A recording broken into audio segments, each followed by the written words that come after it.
কোচিংয়ের অভিজ্ঞতা নেই। অবসরের পর বিসিবিতে আসেন নির্বাচকের ভূমিকায়।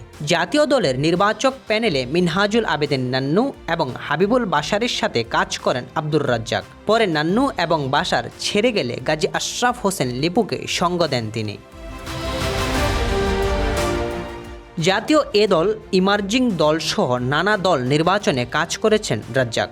ঘরোয়া ক্রিকেটের ম্যাচ পর্যবেক্ষণও ব্যস্ত থাকতেন তিনি। ফলে দেশের ক্রিকেট সম্পর্কে ভালো জানাশোনাও আছে তার।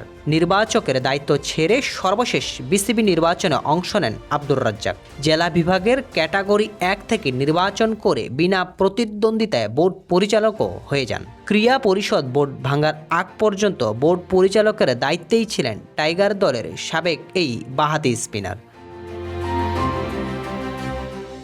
এবার ক্রিকেট বোর্ডের সাথে নতুন অধ্যায় শুরু করতে যাচ্ছেন রাজ্জাক। আগামী মাসে জিম্বাবুয়ে এ দলের বিপক্ষে সিরিজ দিয়েই কোচ হিসেবে নিজের দায়িত্ব গ্রহণ করবেন। স্পিনারদের অভিভাবকের ভূমিকাও দেখা যাবে তাকে।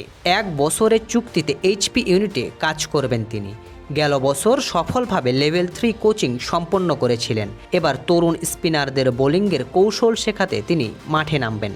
এইচপি ইউনিটের পরবর্তী মৌসুমের জন্য বিসিবি সিনিয়র সহকারী কোচ সালাউদ্দিনের ওপরেই ভরসা রেখেছে।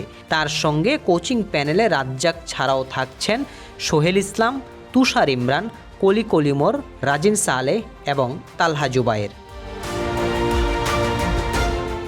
একজন শুরু হবে জিম্বাবুয়ে সিরিজের ক্যাম্প। 3 জুন জিম্বাবুয়ে এ দল বাংলাদেশ এইচপি বিভাগের সঙ্গে খেলতে আসবে। এরপর 8, 10 এবং 13 জুন ওয়ানডে সিরিজ মাঠে গড়াবে বগুড়া এবং রাজশাহীতে। সীমিত ওভারের লড়াই শেষে তাদের মধ্যকার 2টি 4 দিনের ম্যাচ গড়াবে সিলেট আন্তর্জাতিক স্টেডিয়ামে। সেই সিরিজ দিয়ে কোচিং ক্যারিয়ারের শুরু হবে আব্দুর রাজ্জাকের।